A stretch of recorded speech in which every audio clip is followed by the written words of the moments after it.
Hello and welcome to the Raptors Show, powered by DoorDash on Sportsnet 590 The Fan. I'm your host, Lou. A reminder, we are streaming live on Sportsnet's YouTube channel and airing live on Sportsnet 360, Monday to Friday between 1 and 3 p.m. I'm joined by producer and co-host Alex Wong. A lot more pep in your step today. Yeah. What's going on, man? Happy Tuesday. Toonie Tuesday. Okay.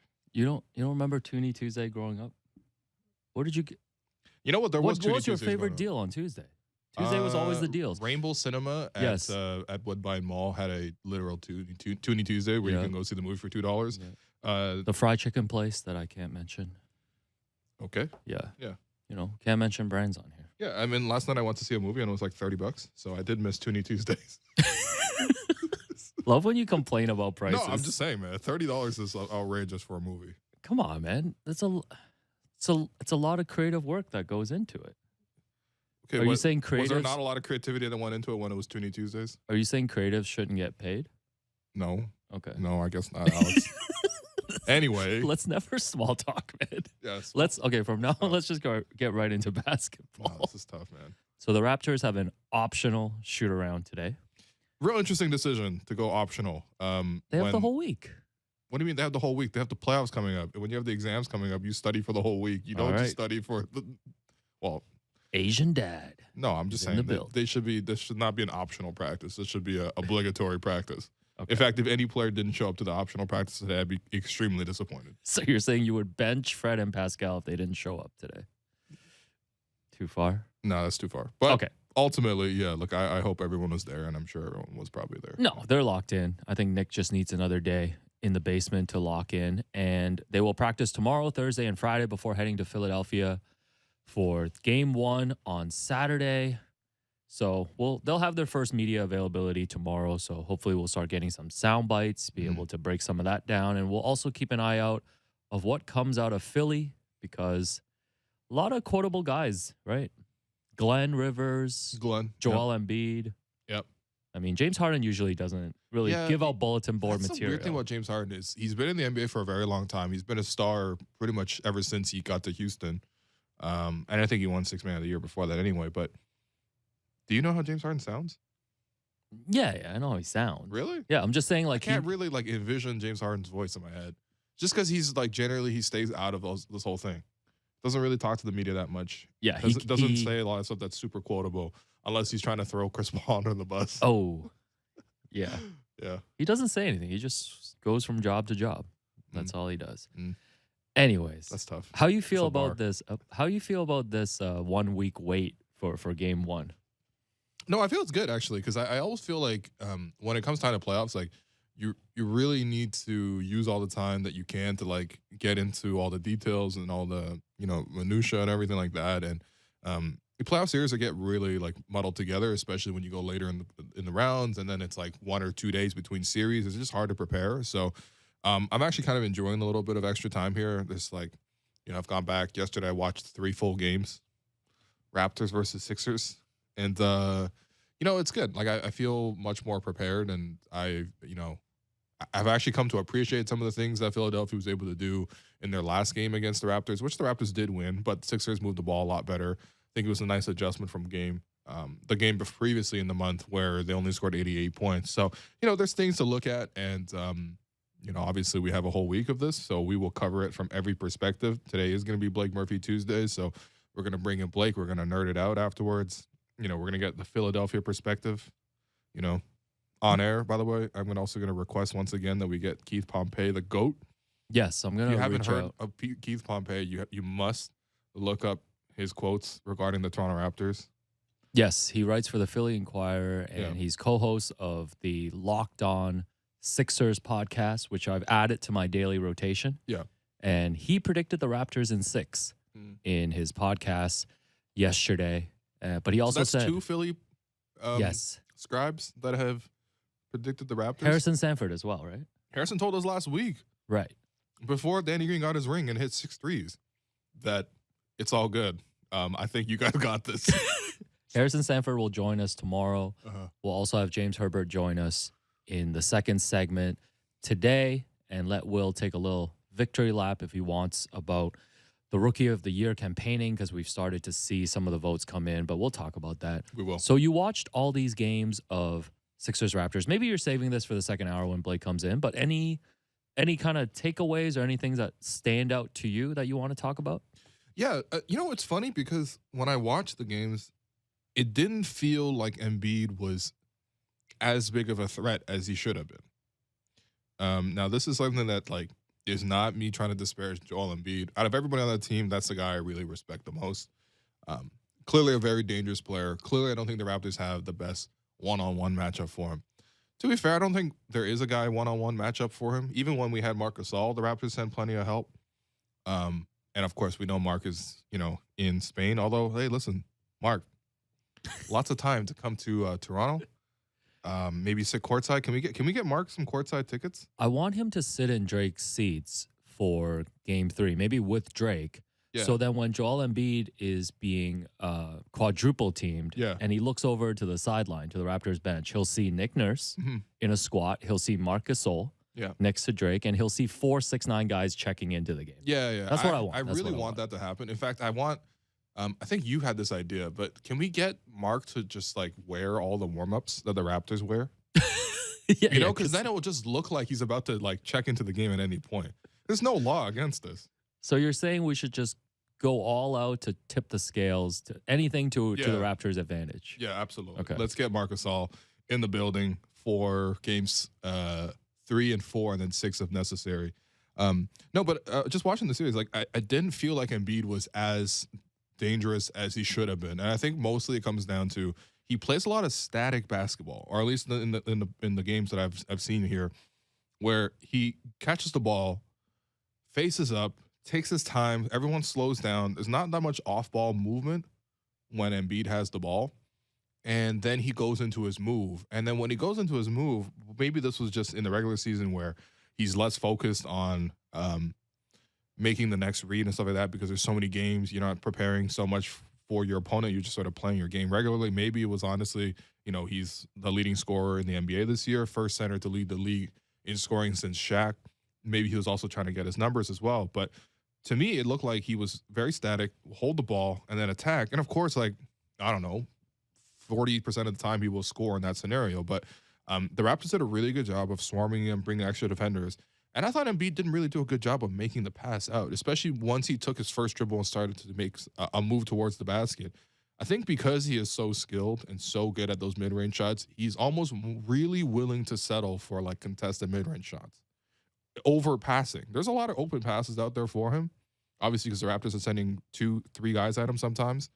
And that was the takeaway for me. It was just like, I wasn't as worried about Embiid as I really should have been. Because really, you should be terrified of playing Joel Embiid. But he was in one spot. He was attacking. And, dare I say it was like kind of predictable what he was going to do most of the time.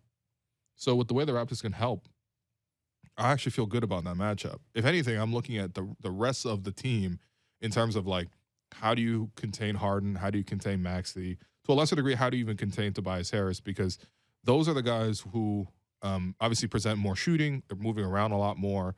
And with Joel, I still think he'll probably get his 30 and 10. But you can kind of live with a 30 and 10 from Joel as long as he doesn't create for others. And that's what I'm more worried about is the type of stars that really, really burn the Raptors are the guys who can get their buckets whenever they want, but can also really set up their teammates. And when you look at it, the 2 stars that I think the Raptors have actually had the hardest time guarding are Luka Doncic, who unfortunately picked up a calf injury in game 82. Yeah, reported That's today tough, man. that timetable to return is there's no timetable. So game 1 is Saturday. Yeah, so it's like a Luka type that they really struggle with. And then a Trey. Right. Those 2 guys are consistently the guys who can give you like put 30 points on the Raptors, which is very hard for most stars to do just because how much the Raptors double, and then also get you like 10, 15 assists.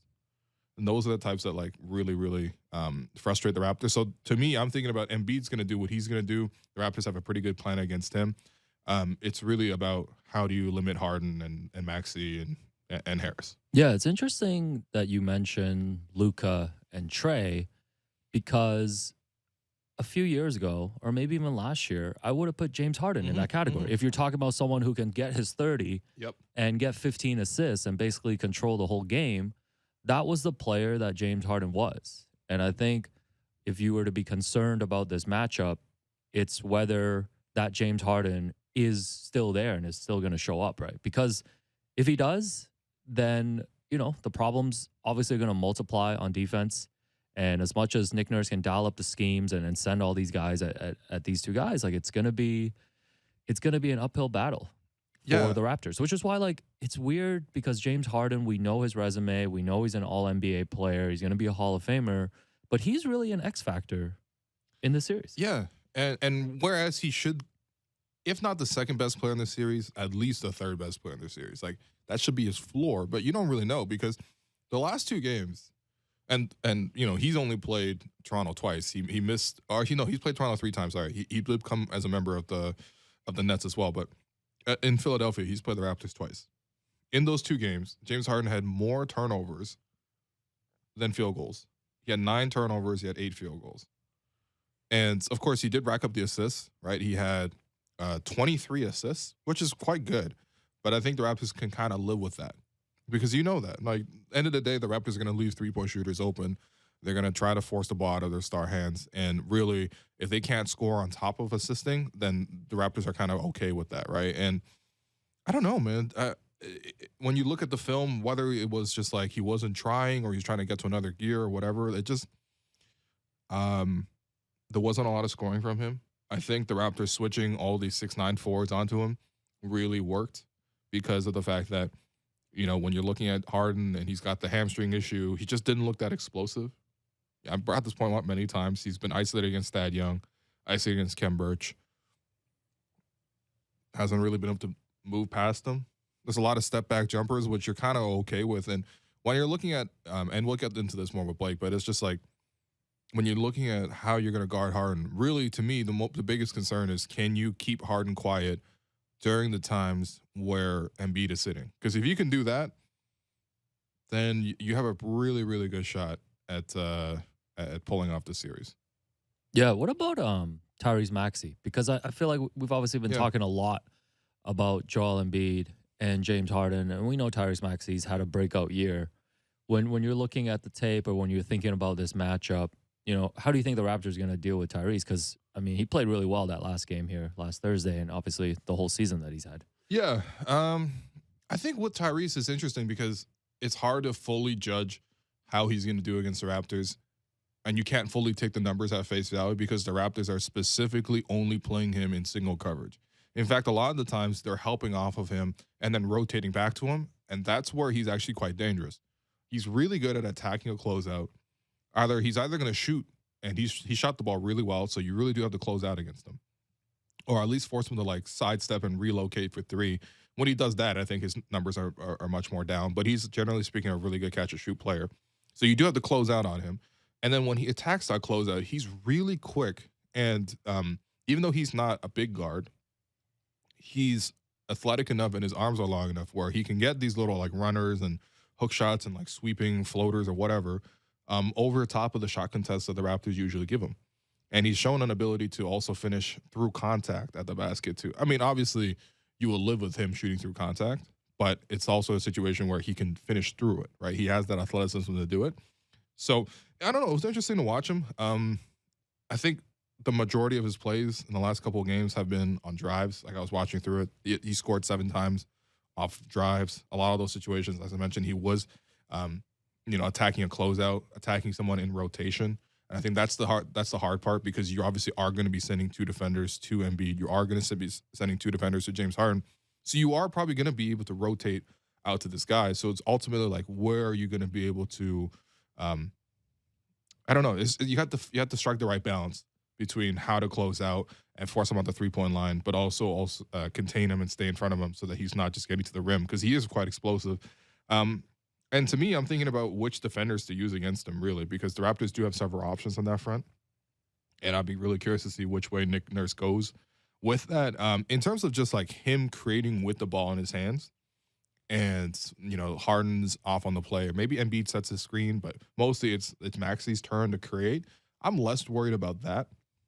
at least just based on what I saw on the tape, because of the fact that I don't know how good of a pull-up three-point shooter he is. I don't really think he's that good of a I mean, he's probably got to like beat you off the dribble most times, and I think the Raptors do have quick defenders on the perimeter who can limit that at least. So, um, having said that though, there was a game very early on this season, November, where Maxey, I think he had like 30 plus.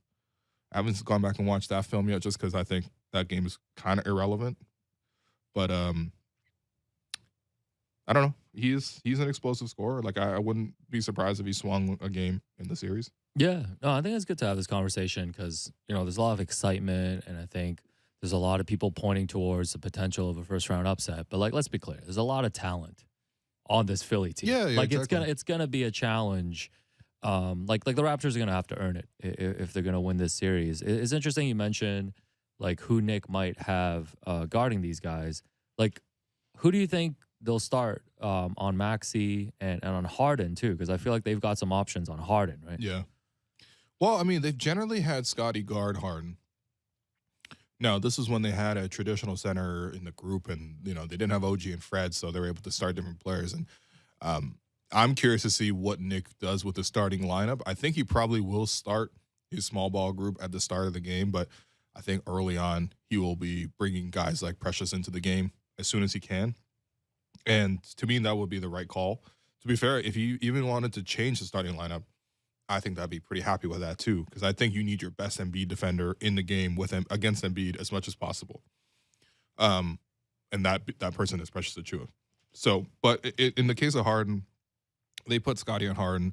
What they really want him to do is you want to use the length to dissuade the step back jumper or the pull up three. And what Scotty does a lot of the time is he crowds the ball. He gets too close to the ball on purpose, actually. And the reason for that is they want to run Harden downhill. Now, of course, you'll have situations where depends on who's guarding the center, right? Who's guarding Embiid. A lot of times the Raptors don't like to bring help off of Embiid because he can pick and pop, but more importantly, he can sort of roll into a little bit of a gap, catch the ball on the move. And if he's already moving at the size that he is, the Raptors don't have another guy who can like step in and absorb that contact. There's no longer a Marc Gasol. So what the Raptors need to do is stick with Embiid as close as possible, not giving any momentum.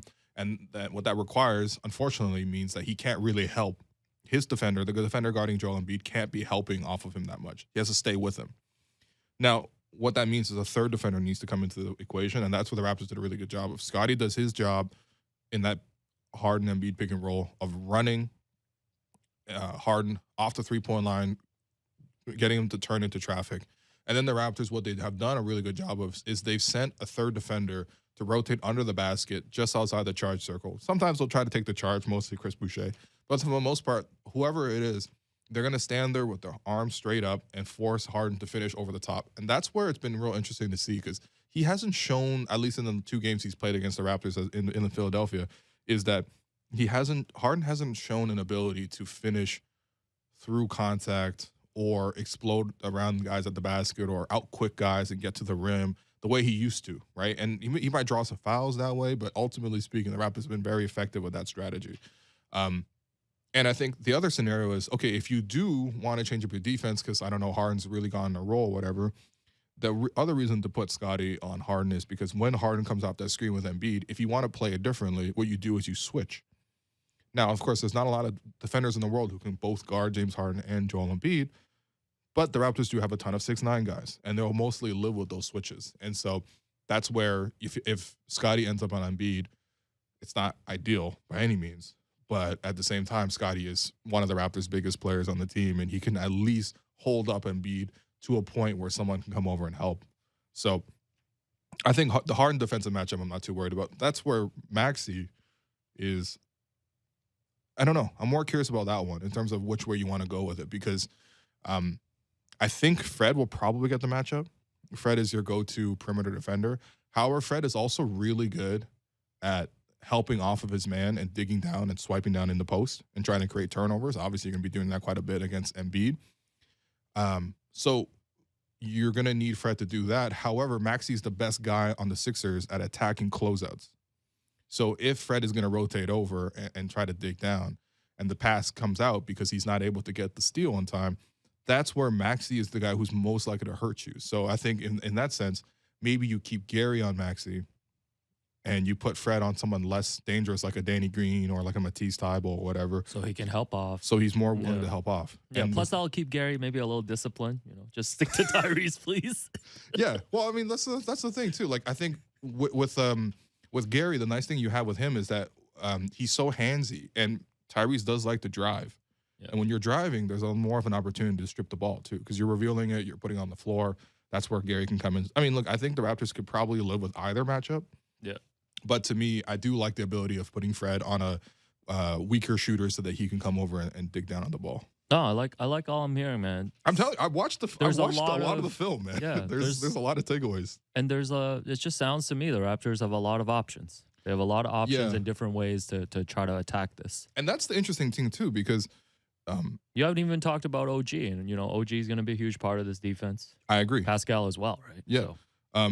That's the thing. The Raptors actually have a number of different options to guard these different pieces. Whereas I think when you're looking at it from the Philly perspective, who are they going to guard the Raptors' best guys with? Or which matchups are they looking to avoid? That's where I'm more concerned with, because I don't think they could put Maxey on Fred. I think Fred would really burn him quite a bit. Maxey's a kind of a space cadet defensively. Fred's able to move off the ball. I think you get open quite a bit. Honestly, Maxey hasn't even looked that good guarding Gary. Last game, right? Raptors versus the Sixers, Gary had like 30. Mm-hmm. Right? No Matisse Thybulle on that one. Obviously, we know he's not going to be playing in Toronto, so there will be games where Matisse is not going to be able to cover those guys. Ideally, you have Matisse covering one of Fred or Gary. I doubt they put Matisse on Pascal. Their options against Pascal, not ideal. What you would ideally have is somebody who can stay in front of him quite well, and then Embiid helping over. But they haven't really been able to do that. Embiid has been their best defender against Pascal. And even having said that, Pascal has still scored over Embiid. So I don't know what their defensive matchups are. Obviously, you're not going to put Harden on one of the best attackers on the team, right? They'll probably put Harden on either OG or Gary. I think there's an opportunity to attack there. And then also when you're looking off at their bench, Niang is not a good defender.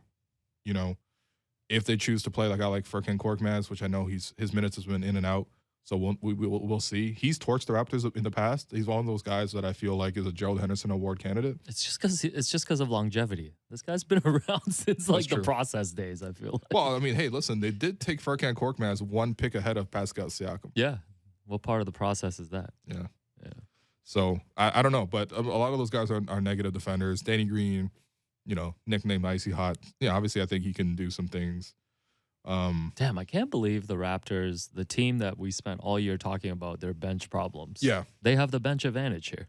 Yes, that's what I think. And I think that, DeAndre Jordan is obviously someone that Glenn has gone to bat for. Yeah, the agent of Glenn. Yeah.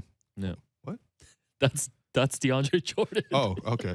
And then you gotta keep up with the Glenn universe, all right? And then Paul Reed, who he's a flexible piece in the sense that he's the most athletic front court player they have. Maybe obviously outside of Embiid. Yeah. But I don't know how much are they going to play him. He's not also like that effective. He's like a energy hustle guy, offensively at least, based on how they've used him. So we'll see how they do there. But I don't see that many adjustments that Philly can make in terms of assignments. Maybe they'll play it differently. They'll use different defensive strategies, but their assignments are what they are. And that's one of the issues that you run into when you don't have that many two-way players, is you end up having to sacrifice here and there. And then a lot of defenders on the team aren't that willing. Like Tobias Harris is not that willing of a defender, especially when Pascal is roasting him like 5-6 times down the floor. Yeah. No, it's interesting, especially talking about Scotty too. Like, obviously we're keeping an eye on what happens in this series, but I think we're going to keep an eye on just big picture too, like this kind of playoff experience for Scotty. Like, imagine if he was drafted by the Orlando Magic and we don't get to see Scotty Barnes in the playoffs for like the first 7 years. And now we get to see him in his rookie season. And listen, I can't believe you worked the Orlando Magic into this again. Yeah, You thought you were slick with that one, but anyways, I'm just impressed. Yeah, but like, oh man, I lost my train of thought because you complimented me. I'm sorry. Yes. Okay. Here's the thing I was gonna say. It sounds outlandish because I think so much of the conversation going into this series is about, okay, Joel Embiid is this MVP caliber player. He's the best player in the series. Can Pascal be the second best player in the series over James Harden? I'm not saying Scotty's going to be the second best player in this series, but there's so much talent there that I feel like I would love to see a game or two from Scotty where we see the way he's done it in spurts in the regular season, where Hmm. he just looks dominant Yeah. on the floor. Any concerns in terms of like what Scotty's done in the regular season translating into this matchup, into this environment? Um. Yeah, I have some concerns Hmm. actually. I do. I think for Scotty, he's gonna have to learn when to pick his spots. I think whenever you're attacking a team that has Joel Embiid on it, you're worried that he's gonna come out of nowhere and block you at the rim because he's that good. Um, so he's gonna have to pick his spots against that team. I think there's opportunities for him to attack whenever Embiid's off the floor. Even when Embiid's on the floor, if he's gonna be covering Pascal, you can obviously split the floor into two sides. You kind of, use Pascal on one side, you use Scotty on the other side. If Embiid comes off of Pascal to help, then of course you obviously need to make the right pass and stuff like that. But the reality is obviously that Scotty wasn't that effective offensively in the last two games here against Philadelphia. Now there are different reasons for that, whatever, but offensively wasn't there. I think my bigger concern is defensively. When I was watching the film, there's a lot of Yeah, you're showing me some a tape lot of before gaps. the show. Yeah, a lot of off ball reads that weren't fully made. Now, of course, I think that's applicable to every player. I think that some of that is just James Harden being a really good passer. That's the thing I don't think has declined at all. It's just Harden's ability to read the game. He makes the passes early. He makes the passes quick. Arguably, he makes the passes too early. Like he's passing it with almost as if he doesn't have the confidence that he's going to beat this guy. But regardless, I am a little bit worried about Scotty as a rookie in this series. But I also trust that just like he does often in games, if he has a slow start to the series, he might start to catch on late because that's Scotty's thing. Like all season, we've seen him quiet first half, then he has like 15 in the third. The last couple games here, quiet three quarters, has like 12 in the fourth quarter. That's Scotty's pattern. So we'll see. I think maybe in the series it might be like that too. But it's gonna be a great test for him, man. I think this is something where when Nick talks about he wants to really value playoff experience for his guys, this is playoff experience. Oh, You you trial can't by get fire. you can't get any better than this. I No, think especially in your rookie they're gonna season. ask him to guard James Harden as a rookie in the playoffs. You Yeah. know? If you were to pick one X factor, and we'll probably talk about this again this Yeah. week, but like from the Raptors, who would you go with in terms of a player that you think can really swing the series? I'm gonna go with Gary. Okay. I think offensively, we all know if Gary gets to that like 20, 25 point range, which he totally can, Raptors almost always win that game. The Raptors just lack a little bit of perimeter creation, which I think you do kind of need against Philly. And if you can get that out of Gary, honestly, you can get that out of Fred. But with Fred, I'm still TBD on seeing how he's going to look after this rest on his knee. But yeah, I think Gary's a good X factor. Gary's going to give you like 8 threes in one of these games. Yeah. I'll go with Precious. Yeah, I think of Precious that's as a a good one. monster I like that. series, man. All right, so Fred and Pascal is gonna win them one game. Mm-hmm. Okay, Gary's gonna win them one game. Scotty's gonna win them one game. Okay. That's three already. Can Nick Nurse get the other one? And that's it. Yeah. Well, So it's yeah. just easy like that. And then we'll preview Toronto, Miami. Yeah. Well, I mean, come Can't on. wait Man. for all this to get clipped. No, please. If we're wrong about any of this, it's all Alex's fault. we will He's simply- the one who's showing too much hubris. We will simply I come. came here with a mindset of okay, we did the whole Glenn thing yesterday. We're coming in here, give you some straight ball talk. Yeah, you try seem, to you seem get more. You seem more like even keel today, like down the middle. yeah, type. yeah. But you're like, nah. It's the Raptors show, man. Yeah, you're right. Yeah. All right, we're gonna take a break. I'm your host, Walu. You've been listening to the Raptors Show, powered by DoorDash on Sportsnet 590, The Fan.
Welcome back to the Raptors Show, powered by DoorDash on Sportsnet 590 The Fan. I'm your host, Will Lou.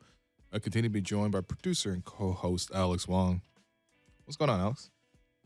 What's up? Happy Tuesday. Hump day tomorrow. Anybody that's at work tomorrow, 1 to 3 p.m., tell your bosses you're busy. We'll get through hump day together tomorrow. Wow. That's what we do on the Raptors Show. That's Alex's go-to move. Tell the boss I'm busy. I'm not even kidding. Not kidding. Anyways, back to the Raptors. So, friend of the program, Kevin O'Connor of The Ringer. Kevin O'Canada, baby. Kevin O'Canada put out his ballot on Twitter yesterday for everyone to see. And I'm sure a lot of Raptors fans have already seen this. Scotty Barnes is his Rookie of the Year. Pascal Siakam, All-NBA third team. Fred VanVleet, All-Defensive second team. We saw Dan Devine's ballot. He shared that late last week. He also of The Ringer, the same balloting of Scotty, Pascal, and Fred. And what do these two people have in common, Will? They're calling me Chairman Lou in the streets. They're calling me Chairman Lou because of the propaganda. You gotta specify and listen, which I have streets. not had a higher compliment in my life than that, to be honest, man. Oh, man, I'm doing this show by myself God, my parents tomorrow. would be so proud of me. Are you kidding me? If they knew they were calling me Chairman Lou? Yeah, Mom, Anyway. just turn this segment off. So did this campaign work? Because clearly we spent a month. Listen, all jokes aside, I'm not going to take that much credit. I don't know how much credit you're going to take, Chairman, but did this campaign work? Because we had these American media voters on and you made your case. And listen, these are very reasonable, knowledgeable people. I know they did their own research, but maybe you gave them that final nudge. Do you think you were the final nudge? No, I don't, man. Come on. Oh, okay. I think, no, look, let's just ruin this whole segment. Cool. No. Look, listen.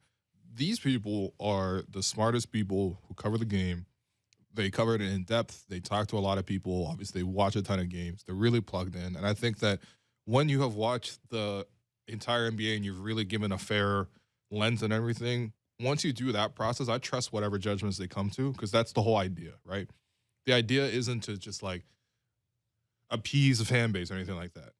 The idea is to sort of like be as honest and truthful and as fair about the assessments of the entire season. And listen, people are going to differ in terms of what they value because of the fact that people are just different. It's the cornerstone of the democracy, right? You heard it here first from Chairman Will. But no, listen. The subtext is crazy in this segment. Okay. Yeah, I know, right? But that's all I wanted them to do. And I think that what they've done is they've watched the Raptors closely, and they have come to appreciate the fact that Pascal has been playing at an All-NBA level. So on the third team. Third team, listen, we also talked about it many times because we literally had it as a weekly segment that third team forward was kind of weak, right? There was not weak in terms of like, it was more open, sorry, because there's a lot of locks at forward, but third team was a lot more open. And when you looked at the field, Pascal was at the best of that field. So he's in for a lot of guys. Scotty Barnes, Rookie of the Year campaign was really, really something that has been consistent from start to finish. This guy was the Rookie of the Month for 3 straight months. I know, obviously, March and April got melded into one. But, like, Rookie of the Month in April, Rookie of the Month in March, Rookie of the Month in February. He's been consistent. And, when you looked at the other cases, Cade came on too late, plus he's on a losing team. And then Mobley, the whole idea was he's a generational defender. He's turning around Cleveland single-handedly. Well, then Jared Allen went down, and it was like, wow, how come Cleveland's defense is now worse than Sacramento's without Jared Allen? Maybe he was the one propping them up. Maybe he was on a team with 2 All-Stars in Mobley and Garland, who should be getting the bulk of credit for that whole season's turnaround. And Mobley, of course, he should be getting a lot of credit because he is a phenomenal rookie. But I think people kind of understood once Allen went down, it was mostly him propping up the defense. In addition to Mobley, because when you had them together, the defense was top 5 in the league. When you had them only one-on-one, then on this idea of him being a generational defender as a rookie went away. It was like, okay, he's really good in his role as a 4, but, there's other things to look at. And meanwhile, Scotty was single-handedly swinging a lot of games. And I'm not even saying that as a propaganda thing. We covered it. 5 straight games on the road in the West Coast. Scotty Barnes played a huge role in all those wins. Some of them without the Raptors' only all-star player. Yes. So, yeah, that's all. And then Fred being All-NBA, I think, honestly, Fred himself having those games where he was forcing like 10 turnovers by himself was huge. I think if just for my part, I'm not even trying to swing votes there. I'm just trying to show appreciation because obviously I go back and watch the tape after every game. Well, that's not true. I didn't watch the Knicks game back or the Rockets game, quite frankly. You actually didn't watch the end of the Knicks game because I came in yesterday and I said, man, did you see that last possession of the regular season when Svi had a wide open corner three to finally hit his third three in a game? And you were like, yeah. I was actually, you know what? You have a good excuse. You said you were watching the Raptors 905. Yeah. So you switched from basketball to basketball, which is I like had your basketball life. on 3 screens, man. I was watching Celtics Grizzlies as well. You know, turns out basketball really is life for you. Yeah. Respects, man. Basketball is rice. We just gave Derek Brandale another clip that we're not going to remember. Derek Brandale has a folder in his computer that just says rice, producer, rice Derek. drops. 20-year-old intern just coming out of school helping us. We really do appreciate it. Yeah. I think reading week is soon. I can't keep track. But yeah, so great job with the American media. We were going to have Chris Herring on this week, but he's a little busy. You know, playoffs are coming up. Everyone's busy, but he's promised he's going to come on. He bumped up for the low post. Just say it. Just say it. Is that true? Zach, answer my email, please. Anyways, we wanted to bring in another American media member, though, who helped show appreciation for Scotty Barnes, a friend of the program as well, another former global ambassador of the Raptors Show. I believe we have James Herbert of CBS Sports on the line with us. James Herbert, how are you? I am great. Thank you guys for having me. Oh, anytime, James. So James wrote a wonderful and really the definitive feature on Scotty Barnes last week, came out on CBS Sports. It's called Scotty Barnes is No Joke. The Raptors' remarkable rookie is everything, everywhere, all at once. Everybody should go check that out. I think a lot of people have read it. Will, you read this feature? Yes. I thought, James, because we like to draft things and things like that whenever people come on. Why don't we just quickly do a one-round draft of a favorite anecdote from this story? I like this so idea. Will, James, this time we're going to let you go last since you're biased and you wrote the story. So Will, why don't you go first? What is your favorite anecdote from James Herbert's CBS Sports feature of Scotty Barnes? Well, look, I'm going to leave the Zuma one to you because I know that is my George Hill, Kyle Lowry. I knew it, yeah. So I'm going to be nice. Yeah, I'm going to let you have that one. Thank you. No, I just like this idea that you open up with this one anecdote from Scotty Barnes at the NBA Draft Combine last year where he wasn't participating in 5-on-5 scrimmages. But there he was all day dribbling a basketball, joking around with the prospects, and cheering them on. James, I forget who gave you this nugget of information, but just that image of him not even actually participating, but just there to cheer on the love of the game. He just seems to have so much love for basketball. It's truly adorable. Yeah, actually, multiple people I spoke to brought that up because it really stood out. Like Scotty Barnes, he played on that U19 team that had, the top 5 picks in the draft in it. But before that, he was on a U17 team that was pretty stacked. His, last year of high school, he was playing with Cade Cunningham and Moses Moody and Day'Ron Sharp. But beyond that, just through, the AAU circuit, and all of that, he had just made a lot of connections with other guys in his class. And, he had a couple of guys like, Balska Kaprikova. I probably messed that up. Who he played for, man. He ended up being drafted like 57th. He played with, and, he was taking part in the combine. They had other guys that he knew from the guys he knew from his agency, and he was just there and he was hanging out with people, he was chopping it up, and then he was staying and watching literally every game and cheering them on. And I thought the anecdote was let's just show how much Scotty loved basketball. I had some quotes from him, I had him literally explaining it, but I thought that was a few of the anecdotes were kind of like this, but it was just look, this guy did not have to be there at all. He could have done the those agility drills and the measurements and whatever and gone back to the hotel. But no, he wanted to be in the gym. Yeah, I think it's funny because you also had another anecdote in here about, I don't think I'm stepping on anyone's draft pick, but him just watching full games. He was some New Orleans Pelicans game, something I don't know, Pelicans, Rockets or something. Yeah, he's a basketball junkie. He's oh yeah. And he was super into that game. And I was like, what? But honestly. Yeah, it was actually a blowout. It was the Warriors I think there's Warriors Pelicans, but it was like after that 1 point loss at the buzzer against Cleveland, he went back home and he ordered food and he was like into this game, Oh, like and standing up. and an appropriate amount of food on DoorDash. Yeah, shouts to of course Scotty. it is. Yep. Yeah, That's Dwight so Powell as well. so Great my pick commercial. from this great James Herbert story Yep. of Scotty Barnes is that, quote, leading up to the draft, Barnes worked out at the Page Youth Center in Santa Barbara. Twice a week, there was a Zumba class on the other side of the gym. And then the trainer, Packy Turner, said he would start to do the movements they were doing. And they were all older women. On multiple occasions after the Zumba finished, a few of the ladies would come over and be like, who is this young gentleman over here? And when you talked to Barnes about it, he said the elderly people were really going hard. I love that quote. So shouts to Scotty. Scotty is just, I think this story really shows us exactly what kind of like social butterfly he is, like the personality that he is. Like we've seen glimpses of it during games, like in the open gym clips, but like this really opens up a whole new world. And I really just love that anecdote. James Herbert, what is your favorite anecdote from your own story?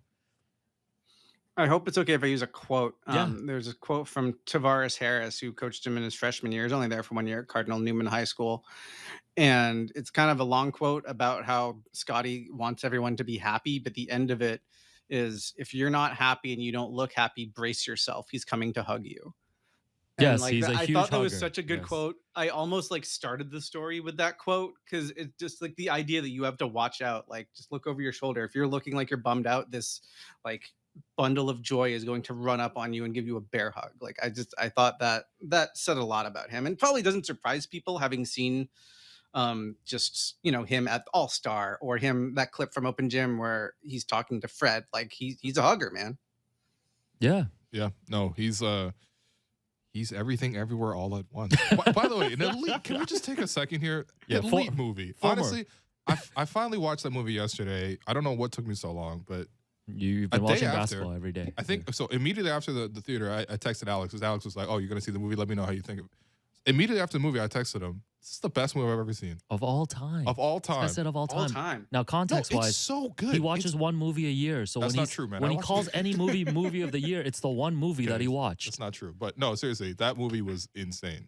It was Incredible so movie. good. Yeah. It covered every genre. Michelle Yeoh, the GOAT. Michelle Yeoh's the GOAT. So creative. And then, James Herbert, you're an honorary Asian, former member of the CCYAA. Shout outs Clement Chu. That's Have right. you watched that movie, or did you Shout just out Clement did you Chu. just appropriate and use that title?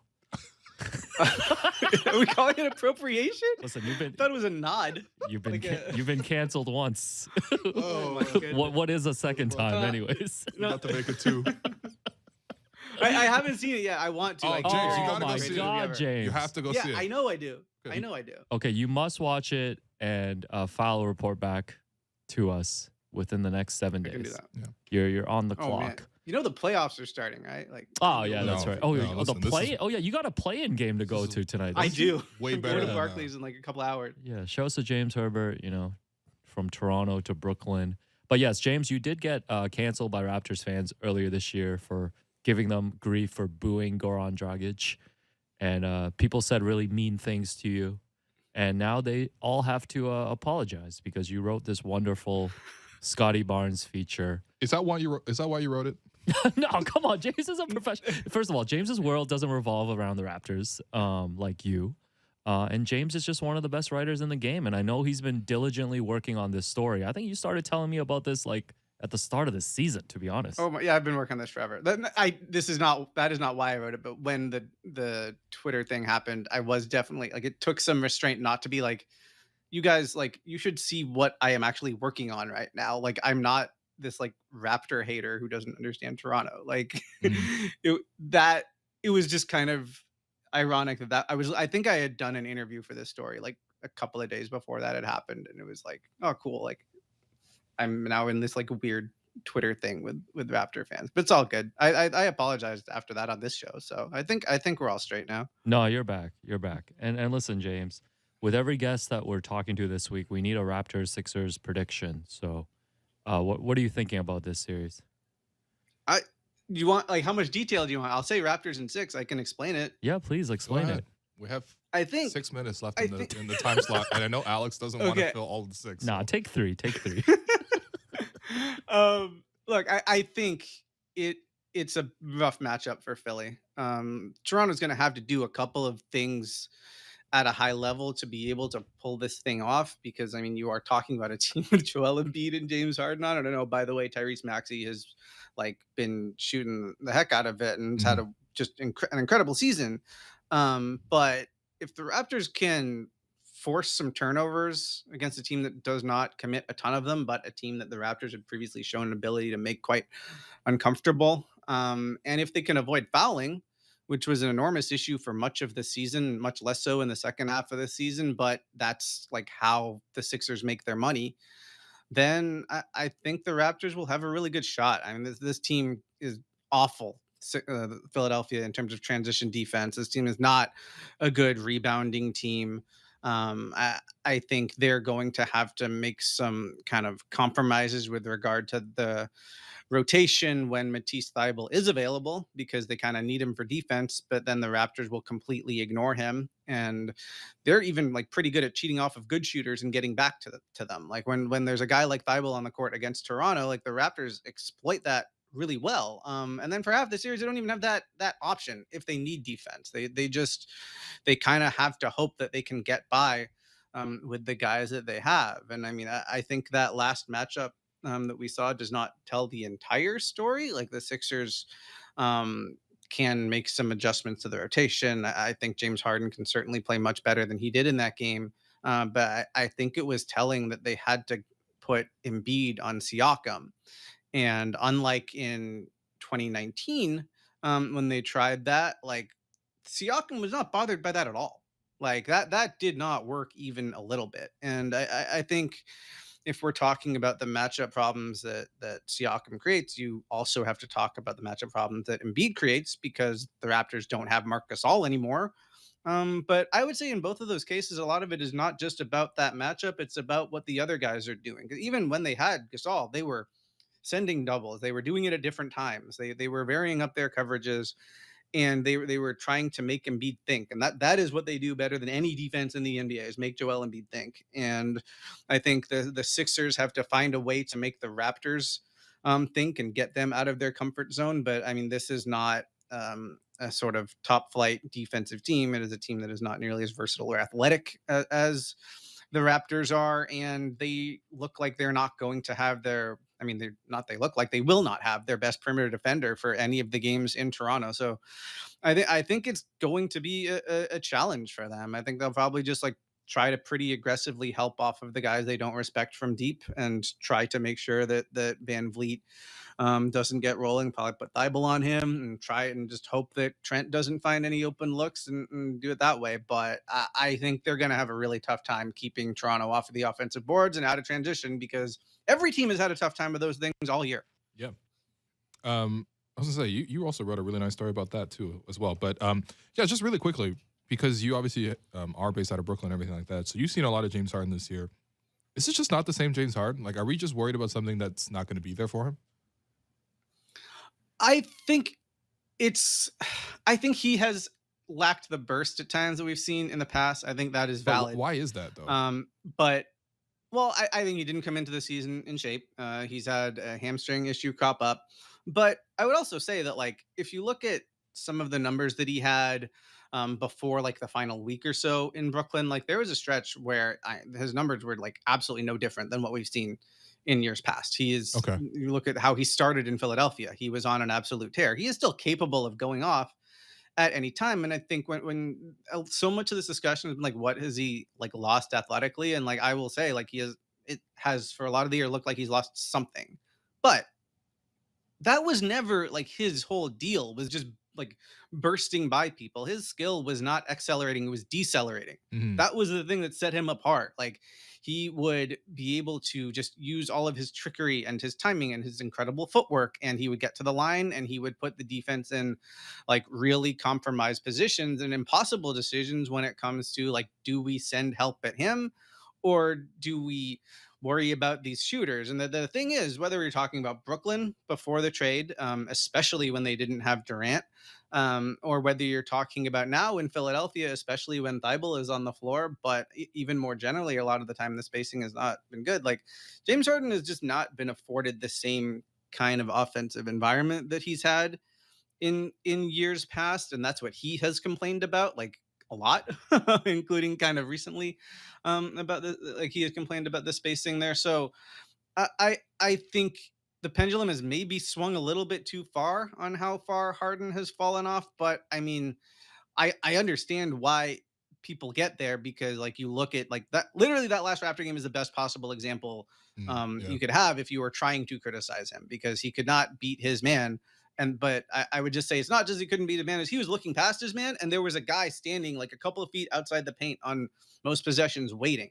So it's like, what is the point? Like there's not really an advantage there, and then there might not be a great shooter open. Like it has been a very tough year for James Harden. Some of that is on him, but I think a lot of it has been he has not quite gotten comfortable with either team. He is adjusting to being the second guy when he's out there with Embiid, and he's adjusting being like a guy that is often playing with the, sort of okay, not great spacing when he doesn't have Embiid on the court. All right, James. Thank you. James Herbert, CBS Sports. Read everything he writes, but especially when he writes about the Toronto Raptors, a Toronto icon. Yeah, Can we go that far? we've rescued your reputation Yeah. once again. You James guys Herbert. have been purpose very of the kind show. to me. We launder people's reputations, so we have done. No, but seriously, no, your work with the Raptors speaks for itself. Yeah, and just read the everything. article, skip the headline, that he appropriated. Go watch the movie. from a movie he Go hasn't watch. seen. No, I'm James. I'm telling you, this is gonna be the best life advice I'll give you. Is go watch that movie. Make Everything, everywhere, all at once. yes, cannot Everybody recommend check this it enough. out.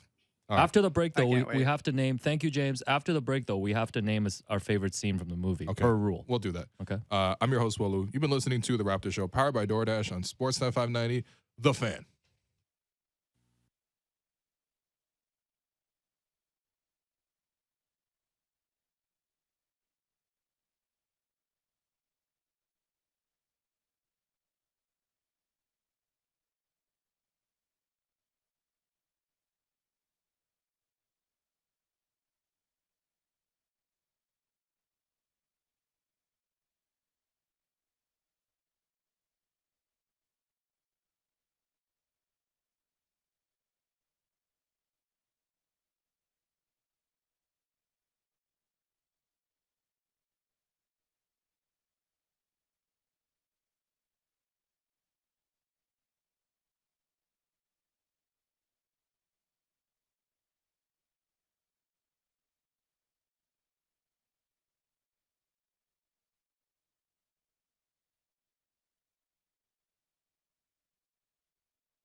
Welcome back to the Raptors Show, powered by DoorDash on Sportsnet 590 The Fan. I'm your host, Walu. Reminder, we're streaming live on Sportsnet's YouTube channel and on Sportsnet 360, Monday to Friday between 1 and 3 p.m. Joined still by Alex Wong, my co-host and producer, who is bewildered that my ESL has not been as effective What did you as call his. it? I don't know, man. I'm struggling, man. It's Toonie Tuesdays. And I'm joined in the second hour by the Fan Morning Show's Blake Murphy, producer. Blake Murphy. Tuesday.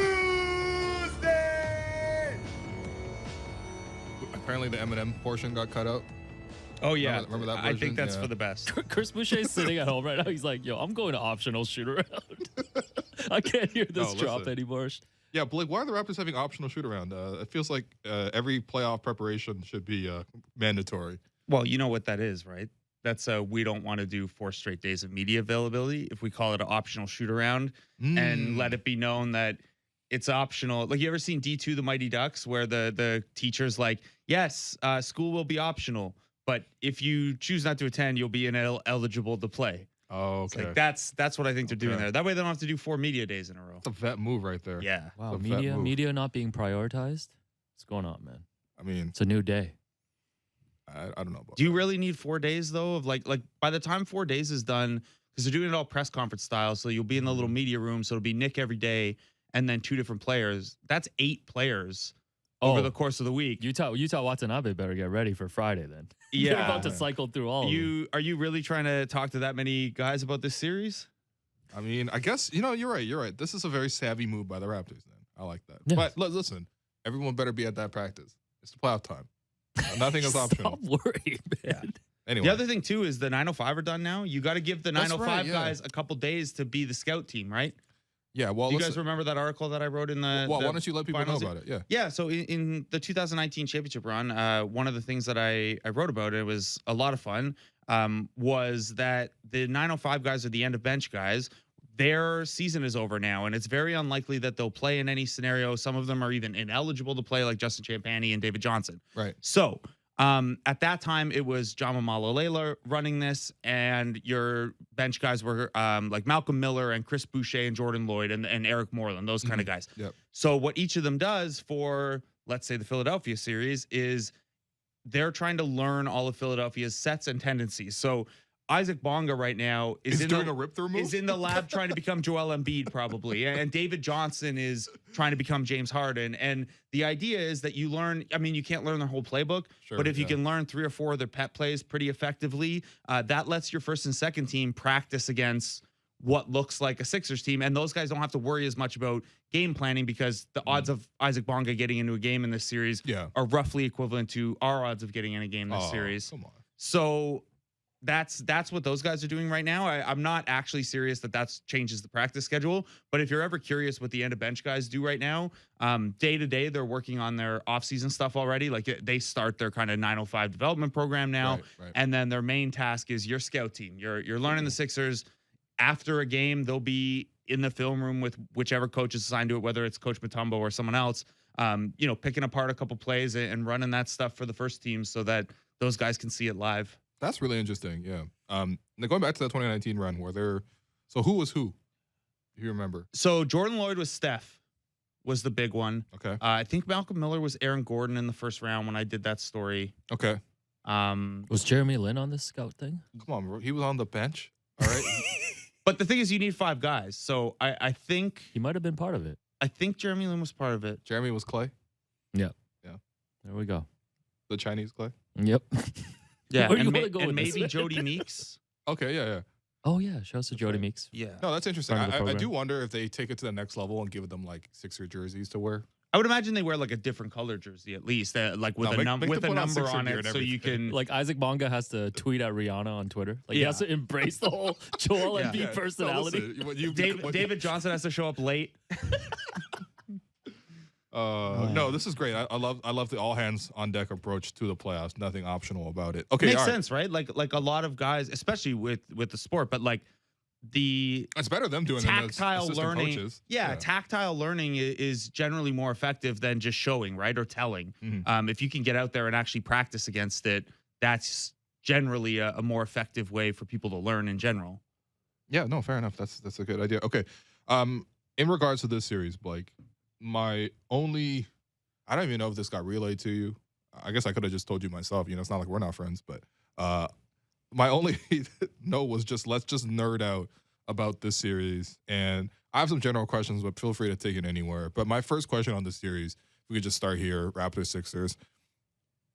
Do you think the Raptors will at some point in this series change the starting lineup? I do. And that was one of, I had a series preview go up at sportsnet.ca yesterday. And when I kind of tried to chop it up into really digestible, like paragraph at a time stuff. And so under the Raptors section, I outlined a couple key numbers. And Will, they're numbers that we were talking about back at the All-Star break when we were teeing up the last stretch run of the season. Yep. And the number at that time was 299. And now it's 345. That's the number of minutes that presumed starting five has played together. The net rating of plus 0.5 is basically neutral. Yeah. That trended in the right direction. And all the 3- and 4-man component lineups there, except one 4-man group with Khem Birch, have been pretty effective. So there's no reason that it can't succeed. But that data suggests to me, especially against a team like that Philadelphia that has Joel Embiid, maybe you're better off with one of those guys coming off the bench, and that's your closing unit, or that's your we need to come back unit, or that's your, hey, Harden's having a turnover heavy game, let's really lean into it with the speed and switchability. The problem with that, and the other number I reference is 1, which is the total number of games those 5 guys have come off the bench, and it was Gary Trent in the opener. That's right. So we had to give Goran his respect. We've talked a couple times about who would it be. Like Gary Trent is the most prototypical kind of Jordan Clarkson, Lou Williams, Jamal Crawford guy off the bench, or Scotty Barnes has recent experience doing it. But this team has no experience with one of these guys coming off the bench this year. I'd still think it's Scotty Barnes at some point. And maybe they don't even tweak the starters. Maybe Nick Nurse goes back to you guys remember that one stretch of the season where Scotty was coming out like 3 minutes into the game. Oh, yeah. And then Khem Birch would come in, or Precious Achiuwa would come in. I kind of think that's likelier than a starting lineup change, just as a matter of not having it feel like you're demoting one of these guys. Again, it's the playoffs. Like, I don't think there'll be any shame in it. Really, they're all going to play 40 minutes. Exactly. Well, and it's all about having the right matchups out there. And I think, to me, it just doesn't make sense if the other team's biggest threat is Joel Embiid and your best defender against Joel Embiid is Precious Achiuwa. Why would you not have Precious start so that you have a higher chance of matching his minutes? So that when Embiid sits, you can have Precious sit, or you can, at least you don't have to bring him in early where maybe Embiid already gets going with 2 or 3 baskets because the Raptors can't, like first off, like let's even start there. Let's say the Raptors do go with the original starting 5. What are the defensive matchups for the Raptors? Who's guarding Embiid? I would think OG. OG is, I think, the strongest of those 5. Obviously, like they're going to switch a ton and they're going to throw a lot of different looks at him. Yeah. And you could try Scotty down there. So you can have OG on James Harden. I think kind of no matter what, Siakam's been so good in this kind of free safety-ish role where he can help a little bit and be the backline rim protect. Like, I think you want Siakam on Tobias Harris no matter how you shake out the other ones. But the truth is we both were watching film at the same time and posted almost an identical screenshot yesterday. Yep. They are going to full-on quadruple team Joel Embiid if they need to, and they are not going to pay any attention to a Matisse Thybulle or probably a Shake Milton and guys like that. So that's where maybe you can make up the size deficiency. But yeah, I think, one of the risks you run there is A, getting behind, B, your bench units aren't quite as capable of taking advantage of the Paul Reed or DeAndre Jordan minutes, and C, okay, if the reason you're starting those 5 guys is because you want them available for so much of the game and you want to potentially close with them, getting one of those guys in early foul trouble because they're guarding Joel Embiid is a little risky. Now, you can manage around foul trouble just like you can manage around starting these 5 and still having Precious play a lot of minutes off the bench. But if you're laying out a 48-minute rotation on paper, it looks a little more functional and easier to manage if Precious Achiuwa is starting, whether in place of Scotty Barnes or Gary Trent or whatever you do there. Yeah, I would. And listen, there is some merit to the continuity of the group. There is some. I'm not insensitive to, you're coaching people, right? So you got to manage their feelings and their egos and everything like that. But when you're looking at this 5-man group, they haven't played a single second against the Sixers this season. No, we haven't seen them play a single second against the Sixers this year with Fred and Pascal both available. Yeah. So Fred was available for only game one. Mm-hmm. He dominated with the big onion stance. Yeah. Okay. So I feel got okay fined. about that one. Got fined and was like, I'm not playing these guys again. Yep. Got fined. He also got a groin injury out of it somehow. Then you had OG only played game one as well, I believe. Mm-hmm. Yeah, game two was the everyone's out for COVID game. Yeah, they had just gotten Gary and Pascal back from COVID. However, when you watch that game, and I highlighted this yesterday, at one point I was watching some tape in the third quarter, and I was thinking to myself, there's only so many minutes and seconds you have in a life, and you only get to live life once. And I'm really rewatching tape where on the Sixers side, they had Tyler Johnson, who was a hardship exception guy. Former max player, no? Oh, he had a huge contract. He had a huge contract. He got like $560 or something. Furkan Korkmaz, who was out of the rotation for them. Seth Curry, who's been traded. And then Georges Niang alongside of Joel Embiid. Those two guys are still in the rotation for Philadelphia. On the Raptors side, Pascal was in the middle. Tremont Waters was out there along with DJ Wilson. Both guys hardship exception signings. And then it was like Utah and Malachi, who are not in the rotation. So you have to throw away some of the regular season matchups, but ultimately, I these guys haven't been healthy. I threw out the first two games, honestly. Exactly, like I think it was helpful for Fred because you're still facing some of the same length challenges and rim challenges. It's Andre Drummond at center instead of Joel Embiid. And it was, it's pre-James Harden. There's a lot of noise there. And then the last two games, at least Philly's rotation looked, so we got to look of, hey, what do they look like with Matisse Thybulle and without Matisse Thybulle? Offense was a lot better. Yeah, no OG and Fred in either of those games. Yep. And that explains kind of why, as good as Toronto's defense was, they struggled to score a little bit.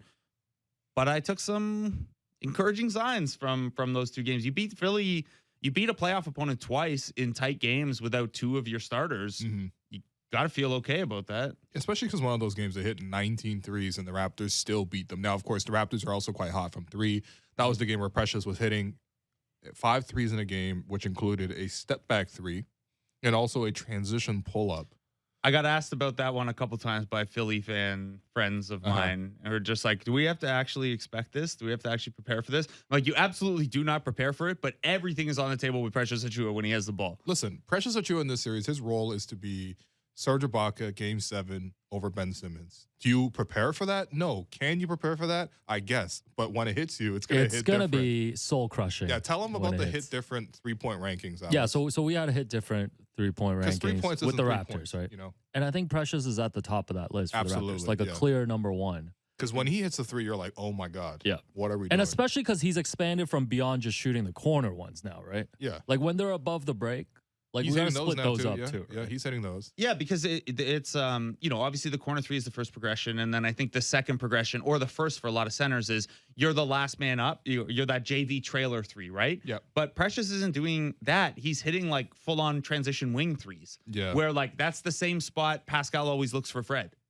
when they're coming up in transition. So I do think they hit a little different. And in this series, if you're looking at how you're going to guard Toronto, Will, you used this stat a couple weeks ago, maybe even a couple months ago at this point. Fred and Pascal are among the most double-teamed players in the entire NBA. We saw during the championship run what teams tried to do to Serge Ibaka, and it was like, look, if your big man that only has a spotty shooting track record hits a bunch of long twos or threes, that's something you're going to have to live with to limit Pascal and limit Fred. And if Gary's going, especially the games without Thybulle, when it's not really clear what you're going to do with Gary as the 76ers, you got to give up something in the same way the Raptors are going to let their lesser wings shoot a lot of threes.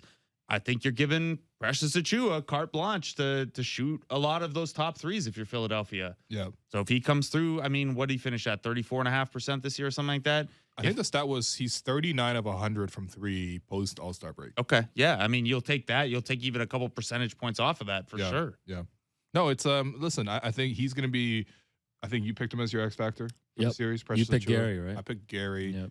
Yep. And I guess, the topic of Gary is going to be very interesting because I actually have a concern more necessarily about not how they're guarding Harden, but how they're guarding Maxey. Because to me, when I was watching the tape, so they were like, generally speaking, like somewhat willing to help off of Maxey, trusting that they can close back out on him. The nice thing about Maxey from Philly's perspective, he can attack a closeout. He's really quick. He's smart about it too. Harden's addition has really unlocked some stuff with Maxey. Right, because now he gets to play in single coverage all the time. The Raptors only played Maxey in single coverage. In fact, I would say even less than single coverage because they were helping off of him, so they were not in set position guarding him when he had the ball and swung over to him. And I was thinking about it. Fred is usually your guy to guard a really quick attacking guard like that. But at the same time, in this series, I want Fred to dig down and swipe at the ball against Embiid as much as possible.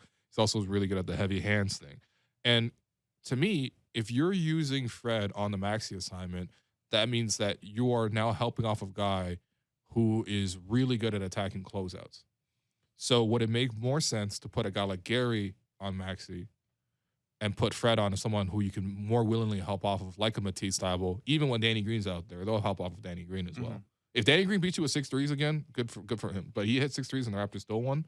But in any case, where do you stand on that? Who was Fred guarding? Yeah, here's the thing: is Maxey's an even better shooter than Danny Green this year. Not at the same volume, not with the same track record, but he's hit 43% on over 4 3-point attempts a game. Yeah, this is a guy who is the shooting slashing combination. He's really, really effective offensively. So the honest answer is the Raptors are going to switch these matchups a ton, right? Okay, yeah. And it might depend a little bit how Philly's lining up, where like the Raptors switch assignments on the fly so much, and particularly in transition defense, that Fred's assignment might not be a guy. It might be what perimeter player is on the strong side with Embiid. Okay. And just whoever's on that side of the floor is Fred's guy, and Gary's picking up the weak side guy so he can, whether it's zone up the two guys on the weak side so Pascal can help down, or, if they're guarding it more straight up one-on-one, I could see them going with it that way. There's a little bit of room for confusion. You're basically running a transition zone defense at that point because everyone's just kind of responsible. We saw a lot of that in the tape too. So for a spot on the floor. Everyone's just responsible for a spot on the floor. So that's how I'd probably lean is, okay, let's see what the Sixers' first chess move is. And Fred's just, strong side so he can help on Embiid. And I don't think Philadelphia has the chemistry yet with the Harden Embiid pairing to do something like, we're going to empty out one side, goes to run a pick and roll with an overloaded weak side so that you can't help as willingly or whatever. You could do that, but you could try, but they don't have that chemistry yet, right? You can also zone up the weak side there. If you're going to keep all your shooters on one side of the floor, and you have 6'9" guys, that's a good chance. Or heck, the way the Raptors close out, 1 against 3, whatever. Yeah, it'll just be Chris Boucher making 8-9 attempts at closing out. And honestly, he has the motor to do that too. So that's a good point. I think, to me, the Harden assignment, the Raptors have done really well with it. And I want to get your thoughts on, looking at the tape, why has it worked so well?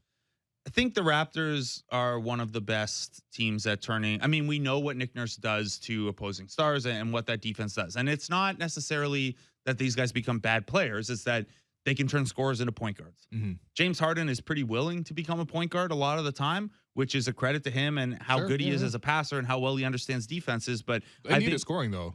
Exactly. Yeah. And this is where, let's say that Harden was a lock to create 40 points via passing and shooting. I think the Raptors would rather have him score 20 with 10 assists than score 30 with 5 assists. Okay. Just as a matter of what that's doing to your defense and how the game's flowing, they're going to bet on Danny Green and Matisse Thybulle and George Yang and Tobias Harris beating you more than Harden. They're going to try to get the ball out of Harden's hands. And what they're really going to do is they're going to try to get the ball out of Harden's hands and make sure he can't get it directly to Embiid, that you got to short the pick and roll or you got to swing it around the perimeter to be able to post entry. They're going to do everything they can to make sure that can't be a 2-man game. So, like Philly might reach a point where they have to tell James Harden, look, it's a 12 step back 3 night because there's not a lot there for you. I'm down for that, man. And I think the Raptors are too. So I think the Raptors basically don't want Harden and Embiid both going at the same time. Yeah.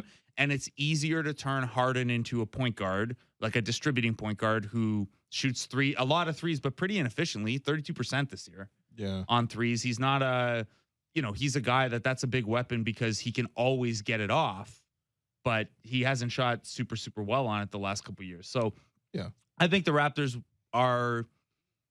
James Harden is a focus in terms of, well, he's an easier guy to at least dictate what he's killing you with than Joel Embiid is, where Embiid might just get 40 free throws and there's nothing you can do about it. Harden will shift into point guard mode if you defend him well enough. Right. And that's the thing with Harden is, I guess one of the referendums on where he is as a player right now is, are you more concerned with a James Harden step back, obviously contested, or are you more concerned with the ball swinging around to like Danny Green or Georges Niang in the corner with a semi closeout? Yeah, I'd rather have Harden shooting the step back. Okay, well, in the past, teams, we've seen Nick literally trade open threes for like a Ben McLemore when he was back in Houston, rather than letting Harden shoot that. So that's. But the big thing for me is like Harden's going to get so many free throws in this series anyway. Okay. Because no matter, I know James Herbert was just on and he was saying that, you know, maybe the death of James Harden has been overtold a little bit, right? Yeah, like he's not. It's not all the way there yet. He's still a very effective player. And part of that is he's going to live at the free throw line with his floater range stuff, with his ability to get to the rim, with his craft. And especially when, you know, Embiid's not on the floor with him, that becomes the James Harden Houston offense. Right. You cannot foul him on those step back threes. Like, No, I remember, you cannot, no. like I have some Norm Powell memories with regard to that. But if that's a step back Harden attempt and you are trying to close out on that, that's a hands down closeout. Yeah. That's yeah, you want to contest it, but you want to contest his space. You don't want to risk fouling because that's too easy for him. Yeah, I don't know. I do think it's interesting that as you're going through the tape, yeah, they have said, okay, well, we'd rather Harden not shoot at all and have no space and give up a more open three. I don't know that the numbers support that, but there's also, you know, you're talking about, okay, that also gets you later into the clock. And, right. you know, we know Danny and Tobias can hit threes, but what if we chop up their 3-point attempts into later clock with a closeout? Yeah. Maybe they get less effective. And the Raptors have a lot of faith in their ability to close out so aggressively, right? Very. Like they've given up some of the most corner threes in NBA history the last 3 years. Yeah. They believe that they can neutralize your shooting with those aggressive closeouts. And if not, that the trade-offs to force you down later into the clock. And I think they're the third best team in the league in terms of opponent pace in the half court, like how long it takes you to get a shot off. Makes sense, yeah. I think that they believe those strengths are more important than the weakness of, you're going to give up a couple open threes as a byproduct of this. Yeah, well, I mean, listen, Nick Nurse is always going to take away your first and second options and then try to let other guys beat you. The thing with trying to get other guys to beat you is they're probably going to have to work the ball around a little bit to get to those shots. And we'll see. Again, like, I think Philadelphia has capable shooters. It wouldn't shock me if Philly had a really good three-point shooting series. But it also wouldn't shock me if some of their, you know, supposedly reliable three-point shooters kind of go cold. And this is probably my last question here before we go to break is, do you feel like the Raptors have more of an advantage in secondary shot creation or scoring? Because I'm looking at it like Gary plus OG plus Scotty versus Tobias Harris versus Maxey plus his whatever shooter. I guess they don't really have a definitive guy who's like a fifth option for them. But where do you stand on that? Because look, Maxey, I think, is maybe the most dynamic offensive player in this whole grouping. But Tobias Harris has not been impressive to me in the 2 games we watched. In fact, honestly, I'm not even trying to slander him. They kind of use him like a Danny Green role. They just tell him to wait in the corner. He doesn't touch the ball very much, doesn't drive the ball that hard, isn't on the glass that much. He just isn't involved, isn't screening. I think Harden coming in has really just relegated him to the corner. I wouldn't be surprised if Tobias was not very happy on that team, by the way. Versus the fact that the Raptors, obviously, will move it around. Gary can definitely get hot sometimes. OG can do some things. And then Scotty is a huge wild card, really, but we know Scotty's also capable of sort of flipping an entire quarter just with his activities. So which team would you give the edge in secondary scoring to? Yeah, I'm glad you've reframed it as secondary scoring instead of secondary creation, because I do think Maxey is a big factor, right? Like fewer than half of his 2-point field goals are assisted, and he has one of the lower assisted rates on his threes as well. Like 30% of his threes are self-created, and then they obviously have Harden and Embiid. But if Tobias Harris is creating his own shots, you're okay with that. Like, yeah, totally. I know Tobias Harris lives for the post up and that like 14-foot baseline jumper, but the Raptors will let him have that. I live for that too, actually. Yeah, I mean, remember back in Tobias. 2019 when Tobias Harris would post up Kyle Lowry a couple times a game? It's just not a good way to run your offense. And if they're getting to that Basically, point, Danny Green demanding to post up JJ Redick. Yeah, Legendary and if your offense gets to that point, then okay, cool. Yeah. Like that's great. And Shake Milton is a guy who can create for himself. He shot 70% at the rim this year, and a lot of that self-created. But he's going to play that much? He's not a very good shooter. The Raptors do a pretty good job on that type of point guard. Yeah. And you're absolutely going to be able to attack him on the other end. Yeah. So this is where, even if you give the edge to Philadelphia in terms of secondary scoring, which I think with their 3-point shooters, I probably do a little bit. Okay. The Raptors are going to have more soft spots to attack because Niang and Shake Milton and Korkmaz if he plays, or Isaiah Joe if they play. That's a huge thing too. Maxi's not good defensively. No, and he's active. He can do some stuff. Too active. Yeah, he's got a little bit of last year's Gary Trent to him when you tell him like, hey, our scheme's aggressive and you're allowed to gamble for steals, and it takes you half a season to figure out exactly what that looks like. So yeah, I would say Philly's probably got a little more offensive punch through their depth, but a lot of those guys give stuff back in a way the Raptors guys don't. And you mentioned Scotty Barnes's garbage points and stuff like that. Well, this is the other thing is the Raptors are a much better team at getting cheap points, for lack of a better term. Absolutely. Like the number 2 offensive rebounding team in the league, and Philadelphia is just an average defensive rebounding team. I heard you mention with James Herbert before I came on here that Philly doesn't turn the ball over a lot, and the Raptors really turn teams over a lot. When Philly does turn the ball over a lot, they are maybe the worst transition defense I've ever watched. Okay. If the Raptors can handle that, that's another area where, the Raptors need the transition game to score. We know this because they need transition buckets and they need second chance buckets because their first chance half-court offense just isn't going to be that strong. But those are areas that they're going to have advantages. And I think they're going to have advantages in terms of like loose ball stuff and hustle stuff. Like they're just annoying like that in a way that the 76ers are less so. And I don't want to say that it's an entitlement necessarily with the 76ers, but it doesn't seem like there's that same level of cohesive. If you don't have scrapes on your legs and elbows by the end of the series, you have not been a part of this team kind of thing. Yeah. And by the way, they're low turnover, but they're also high in like the Embiid or Harden fall over on a shot trying to get a foul call. And then it takes them like 5 seconds to get up.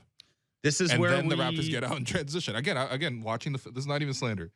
I'm just watching the film. That happened a lot. This is where we are hurt by not having Chris Herring on either of our shows this week because Chris Herring did the 538 thing where it was DeMar and Kyle that were like not 1-2 but like top 5 in falling down and having to hustle back on offense or on defense and stuff. So you do get the odd opportunity like that. And Philadelphia, like they're a really good offense, but they're a team that kind of plays into what the Raptors are comfortable with, where, like I said, the Raptors are one of the best teams in basketball at slowing an opponent down in the half court. And Philly's the 3rd slowest offensive operating team. Only Utah and Dallas. Utah, where their pace is really slow because Rudy Gobert will cry if you don't give him enough touches, and you got to clear out to get Rudy Gobert stuff. And Dallas, where it's like, you're very much okay if you're late in the clock and it's Luka Doncic operating. And sorry, these stats I'm referencing are just since the Harden acquisition. They're not full season stats. Right. But still, the Raptors are very good at grinding an opponent down in the half court, and Philly's very, very welcome to play that game because in their estimation, they have the two of the best guys when it comes to late clock scenarios. But the Raptors are comfortable doing that. And, if 7 seconds on the clock for Philly becomes 4 and 5 seconds on the clock pretty regularly, I think those are kind of the marginal things where the Raptors can, make up some ground in terms of half-court offensive effectiveness. Yeah, I agree. Listen, the Raptors need to win the transition battle. They need to win the possession battle. This is pretty much true all season. This is not a surprise to any Raptor fan hearing it. But against a team like Philadelphia, I think they can do it. It's not honestly, outside of Embiid, not a very athletic team. They don't play a traditional 4. I mean, I guess they could extend Paul Reed's minutes, but then Doc Rivers, or sorry, my bad. We have called him Glenn on the show. It's Glenn until please. If he beats the Raptors in the series, then he's back to Doc. But to me, not a doctor. All right. Shout out Fremulon. No, but like, there's only one doctor in the series, Dr. Nurse, who has his doctorate, checks his pinky ring. Alex McKechnie too, right? He's got to have a He's got to be a doctor. Blake's always got to bring someone else the into Sixers it. Team doctor. Hey, Is do you know doctor. how Doc got his nickname? No. So he was, I think, in college and wearing a Dr. J t-shirt, and assistant coach Rick Majerus just started calling him Doc. That's so there's the whole actually story. no backstory to him being called Doc. So you're modern baseball. If you can bring, I'm Adidas. I'm Speed. If you can, please push the Glenn agenda on the morning show as well. No Doc. Okay, I'll try my best. All right. No promises here. Alex really trying to produce a second show. Also, promise. also Nah, we, DT cut the check. we all know Keith Pompey, right, from the Philadelphia Yes. Inquirer. Yes. Pronunciation guide king. So I was listening to his Locked On Sixers podcast this morning, and here's a phrase that I have never heard before. I want to know if you've heard this. Okay. He said, it's not always about the X's and O's. Sometimes it's about the Billy and Joes. And he said, in this case, the Joe is Joel. So you said Billy Joel, like Billy Joel? I don't know. But that's a bar, though. I'm going to Yeah. start using that. I think what he means is sometimes, because they were talking about Nick Nurse, and they were just saying sometimes it's not about the schemes. Like It's about having the best the players. Sixers have the two best players, in their opinion. Yeah. So I might disagree with that, given the seasons we've I would seen from those disagree two with it guys. too. It's close at least for the number 2. Yeah. All right. We're going to take a quick break right here. I'm your host, Willow. You've been listening to The Raptors Show, powered by DoorDash on Sportsnet 590, The Fan.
Welcome back to the Raptors Show, powered by DoorDash on Sportsnet 590 The Fan. I'm your host, Will Lou. I continue to be joined by the Fan Morning Show's Blake Murphy, in addition to my co-host and producer, Alex Wong. It was a very producer segment for Alex there. I had like 6 words to say. Yeah, I answered like 4 emails, just picked up 2 freelance assignments. It was a very productive segment for me. Well, there you go. That's and listen to you guys break down Sixers. Yeah, you heard Raptors. that. Yeah, you heard that.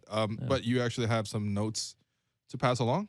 Yeah, the main thing is just letting fans know that MLSE announced today that Jurassic Park is going to be back during the playoffs. So from now until the Raptors get eliminated in June, you'll be there. And you can be there. But fans, there's a new wrinkle. Fans have to register for free mobile passes to be admitted into Raptors or Maple Leafs games as well, since we know the Leafs are going to make it past the first round this year. Leafs playoffs Blake? Leafs playoffs are late, right, this year? Yeah, they start about 2 weeks after. So the Leafs go until, I want to say, April 30th. Yeah. And then the playoffs start up. And yeah, so you got a couple weeks of stress-free Leaf fandom, but that's it. So go by the way, that's not a thing. Leafs fans are stressed by every game. You don't tune in during the Leafs playoffs, though. It's fun. It is to fun. Watch them. Austin Matthews is having for games 1 through 5, and then I turn it off. Austin Matthews is having like the best goal scoring season we've seen in like since Mario Lemieux right now. Yeah, I've heard that. Yeah, I've seen that. It's the magnificent one. Yeah, we're talking 30 years since someone did this kind of thing. Well, you don't even turn 30 till this year. So anyways, get your Jurassic Park tailgate passes. You got to go to scotiabankarena.com/events. Man, I was thinking too, I can't believe this Jurassic Park thing. It's been like a decade. Obviously, pandemic aside. Oh, yeah. But like this has been like a running thing for a decade now, which is amazing. The original Jurassic Park and just sort of like how the fan base and, everything came together really gave the team an identity. And I don't know how many like Jurassic Park moments you guys have had.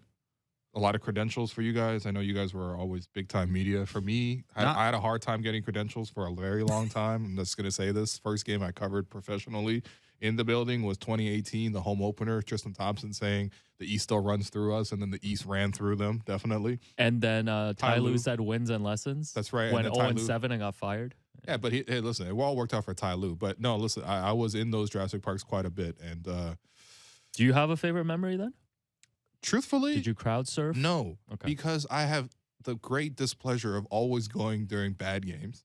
There was one game against Milwaukee, I think maybe game 1 against Milwaukee. I was there with Joe Wolfon and my boy Josh Hart, and the 3 of us were watching the game. It started raining. It was kind of cold, and then the Raptors were down at halftime. I think Dellavedova was outscoring Kyle Lowry at that point too, by the way. And Leafs fans started taking over and started chanting, change the channel. And I don't think I've actually ever disliked my life as a sporting fan more than in that particular moment. Not a nice move by the Leafs. I thought we were going to have some solidarity. I mean, like, listen, we can all lose in the first round together. So yeah, it happened for a lot of years. No, but you know, I'm kidding, by the way. The Raptors got past the first round that year. You know how in the crowds sometimes they bring those like, those fat heads that they think? I feel like anyone standing behind you must be like, yo, can you put that fat head down? And you're like, yo, that's my actual head. All right, man. Come on, man. Please.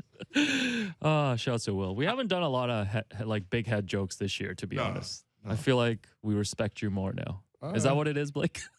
Maybe. You want to save them, right? Like this is the last couple weeks of the season. A coach might try some new stuff because you don't want to give the opponent too much tape on your go-tos, right? The stuff works already. So you put it in your back pocket, and then in a high leverage spot, we can go back to a Will Lou head joke. No, I like that. And listen, there's basketball tonight. There is. 2 play-in tournament games. So what I was thinking, since we got Blake here, and Blake is full of basketball knowledge, he's going to be my consultant in here. Oh, okay. What I want to do with you, Will, maybe throughout these playoffs, we're going to make our predictions and keep track of them. And we should play for something. Like whoever wins is better at predicting the play-in and the playoffs. I'm totally willing to play for something, but what I need is you to stop playing Eat 10 Big Macs, actually. Okay. So put this on us. Okay, so here's the deal. Here's the deal. If you win, I will take you shopping at SVP for $100. Okay, all right. Okay. Let's go. You can buy a lot with $100. I'm taking home the whole store. Yeah. And if I win, I want you to buy me that Leafs Justin Bieber jersey, which is around $100. Once I get you that 30% sport check discount. You know what? I got you. You've been begging. No, monetary value, the same. We should play for something, so it's exciting. You're right. So I've got Blake. Blake is my consultant. Okay. Okay. Here. So first game tonight. So, I have a quick question. Yes. Are you guys going outright pick or against the spread?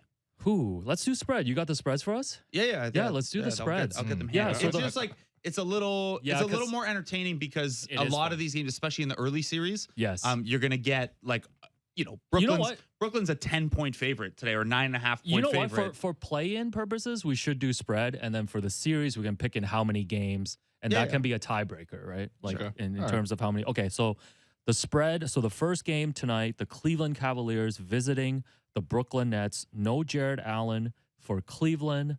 I believe the Nets have like an offensive rating of like 127 with KD and Kyrie on the court this season. The winner faces Boston. Your boy Goran Dragic cleared health and safety protocols That's yesterday. not a positive. So he will be in action tonight. What is the spread for Cleveland at Brooklyn, Blake? Brooklyn is they're 9.5 point favorites. It opened at 8.5 this morning and has nudged a little further in their direction. So we're saying 9.5. You know what? God damn. I'm going with the Cavs. I'm going to take the points. You got to take the points. I'm taking the 9.5. I think the Nets are going to jump out to a huge lead, and then somehow they're going to end up giving up 130 points for no reason and win by 7. So I was looking at the last time these two teams played, which is actually quite recently, April 8th. Big game towards the end of the season, and the Nets won 118-107. Was that no Mobley though? Mobley wasn't back yet. Mobley was back for that game. Maybe it was his first one back. He had 17 and 7, but unfortunately was not able to use his generational defense to his effect here. Yeah, I mean, it was kind of how you expect. I think, as you mentioned, Brooklyn had a really hot start to the game. They were up 34-19 after the first quarter. They had a really hot start or end to the game, 35-19 in the fourth quarter. So basically, when they had their two guys on the floor, it's real dangerous. I mean, listen, you can have a lot of jokes at the expense of the Nets, but they had a 3-17 stretch when a lot of guys were hurt, and obviously this team doesn't have a lot of depth. James Herbert was also trying to get his way out, and they still finished with 43 wins. Yeah. So the true talent of this team should probably be closer to 50. So, I mean, I'm probably going to go with Brooklyn in this one. The line does seem really, really skewed for a game that is going to be heavily competitive, and both teams are going to have everything on the line. But, yeah, I don't know. I'm probably still going with Brooklyn, man. Yeah, it's a tough line to set because they just, like you said, Brooklyn just won by 11. Yeah. And they're pretty similar teams. And if there's a team in the bracket this year that you think, oh, maybe they'll be a little bit better when the nonsense is gone and you're just talking playoff basketball, it's probably Brooklyn. So that stat you referenced earlier, Alex, Durant and Kyrie on the floor together. I filtered out the Harden minutes, so we're not getting the Harden thing. 124.9 offensive rebound over almost 500 minutes and a plus 13.4 net rating. Yeah, it's ridiculous. So the challenge with spreads in this range, I would say 7 to 11 point spreads, is if this isn't a blowout, does Cleveland do every time those guys aren't on the court, they chip away at the lead and it comes down to, it's a 2-possession game at the end, where one of those games where Brooklyn doesn't feel the sweat, but they doesn't cover. Yeah, so but the Cavs cover. One and done game like this, I probably wouldn't give up 10 points on the Brooklyn side. I'd probably lean the Cleveland side with the points. Yeah, so you're saying 9.5 is a spread right now, Yeah. right? Okay, yeah. So you're going to take Brooklyn minus 9.5. Yep. And I'll take Cleveland. Okay. All right. First bet I've ever made Jersey on size basketball. is large.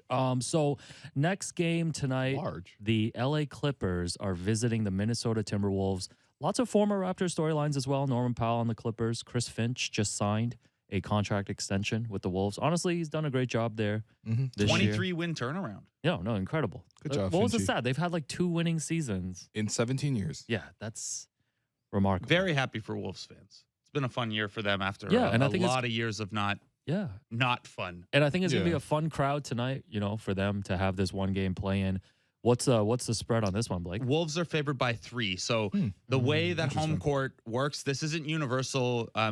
Especially post-pandemic, we're still kind of figuring out where it resets in. But historically, home court is worth 3 to 3.5 points. So what that means is the bookmakers are basically saying these two teams are even. It's a toss-up. If they It's were a playing on toss-up. a neutral court, this would be even. But Minnesota has home court, so we lean. It's like an that NFL. way. It's like an NFL spread when they No, give up a field goal. It's the value of Herbie saying shooting 2 at the free throw line. That's worth 3 1 points. plus the penalty. How much is a fire evacuation worth? So okay, Will, I'll let you. I'll give let me the you. refund for that game, please, man. Run that refund, MLSC. I'll let you. I'll let you pick this one. So it's Timberwolves minus 3 at home against the Clippers. I'm gonna go I'm gonna go on the Clippers side. Damn, I wanted to take the Clippers. Okay, Yeah. fine. No, I think you guys can agree on the game, but right? it'd be more fun if like we each took a side. Okay, Okay, all then right. you, Let me then think you have about to it. be more methodical about who gets first pick I moving know, forward, right? I Because know. like, Oh my God, here it comes again. Oh, this you got to go with the snake format, the draft. You guys Yeah. can't just go 1, 2, 3, 1, 2, 3. Come on, that's not fair. okay, well, when Alex gets to pump Phoenix beating San Antonio for 4 games straight, you're complaining that Alex has had the easy pick every night out. We'll figure it no, out. We'll figure it out. No, we'll figure it out. But okay, but you're leaning the Clippers. Yeah, and I think for me, obviously, I don't know how they're going to guard Karl Anthony Towns. I don't think they can do the thing to Karl Anthony Towns the way the Clippers have done to Rudy Gobert, which is to put like a Terrence Mann out there and sort of go small. I think obviously Rudy is just really good defensively, but not nearly as good offensively as Karl Anthony Towns is. You're also got anything. You're getting Paul George back. Norm is back. Norm, by the way, Norm came back. First game back, he had 24 points. And I always know a Norm stat line because usually they'll list points, rebounds, assists, maybe a steal on a block if they had some outrageous number. For Norm point graphics, it's always 24 points, 9 of 16 shooting, 4 or 5 from 3. And the reason for that is because the rebounds and assists are always 1. Yeah. You can't. It doesn't look as good when it's 24 1 and 1 rather than it's 24 points on 9 of 16 shooting. It's the Tony Snell meme with just like a 2 stuck in front of the 0 on points. Speaking of the Tony Snell meme, did you see the other day Drew Holiday started the game, committed a foul on Darius Garland on the first possession to earn some kind of bonus, right? It was a 6-figure bonus for games played. He had to play X amount of games and average a certain amount of minutes. Yeah. So yeah, they put him in the game. He fouled immediately and subbed out. So he was still. officially like that was a games played for him. Damn. And No, somebody that- posted. I think it was That's like you during this 250K whole or second something like segment. that. man. On Blake Murphy Tuesday, you Somebody- asked one question, told people about Jurassic about Glenn Park. and about Glenn. You're good. You're good. Yeah, I'll be invoicing for this hour. But like that, and then someone posted a Tony Snell meme, but took out the 27 minutes and made it 17 seconds. That's incredible. But yes, back to the Clippers. Yeah. So I like the Clippers too, man. So I lean Wolves on this one. Okay. The Wolves were one of the best teams in basketball in the second half of the season. They cooled off the last 2 weeks or so, but they had figured a lot of stuff out. And they have, depending on how you feel about where Paul George is in his recovery and is ramping up, Minnesota probably has the best player in the game in Karl Anthony Towns. And this is like Toronto, Philadelphia. You got to throw out a lot of the regular season matchup. The Clippers beat Minnesota 3 times this year, but it was all back in November. And not that those games don't count, but the Wolves were a disaster to start the season and then really turned it around. And all of the confidence in the Wolves comes, kind of from January forward. It was actually a win against the Clippers that they really started their turnaround in early January. They stumped them by like 18. And then I was reading and listening to some Clippers and Wolves preview content from the blog crew for those 2 teams, which is really high level stuff.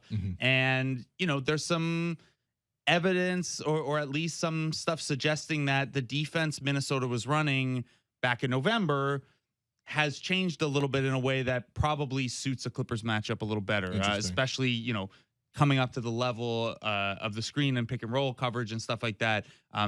Some stuff that the Clippers have struggled with and the Wolves weren't doing very early in the year. So maybe those 3 Clippers wins, it's still a data point, but it's not super convincing. This is mostly a bet though, that for the last 3 months, with the exception of the last week or 2, Minnesota's been a really good team and a profitable team. Not that I ever bet before April 4th. That's correct. I just like the Clippers, man. Like a resilient team. Trust them on the road. Ty Lue has done an incredible job. Paul George is back. Yeah. So Norm's there. Yeah. Look, I think for me, just watching Minnesota, like, I don't know. I guess maybe the games against the Raptors are swaying me too much. They turn the ball over a lot. There's a lot of like immaturity in terms of how they get into their offense. Like they're not a team that gets a great shot every single time down. They also shoot a lot of threes. And obviously they can hit, but if they don't hit, then you're really looking at a situation where they run out and transition a lot on you. And I mean, Towns is Towns, but he gets frozen out of the offense sometimes, and then you're really relying on D'Lo and Anthony Edwards. I don't know. I think I just trust the Clippers experience more on this one. No, And, I'm with you. So I'm gonna just block more you. We're adaptable. both gonna take the Clippers. So really, it's just going to come down to Brooklyn, if Cleveland. Yeah. Brooklyn can win the game by more than 10 points. Yeah. Once again, I This only is, have. what, this is what betting's about, really? Oh yeah. So I'm more for- interested in for the basketball. For context for listeners, like Will really doesn't know much about like sports gambling. No, I don't, man. So we'll do a tutorial one day. But no, I like the Clippers. Yeah.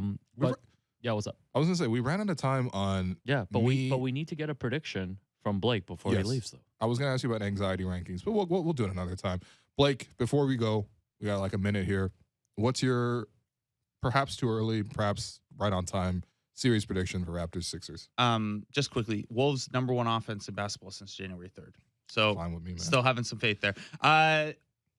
I mean, this is the Raptors show with Will Lou. I'm not gonna. No, pick no, No, against but, the but no, Raptors. come Come on, on. make the pick No, that you give believe us- in. give us your- So I think that the Vegas books have the line right here. It's an implied probability of about 40% for the Raptors winning. I'd probably nudge it higher than that. I'm gonna pick Raptors in 7. I think Okay. when you lay out the scenarios, first of all, I'd be shocked if this series is only 4 or 5 games in either it's direction. Raptors-Sixers. It's Like- going 7. Come like, on. you we It's know going to history. the last possession. You can it take is. over 5.5 games like as a betting line.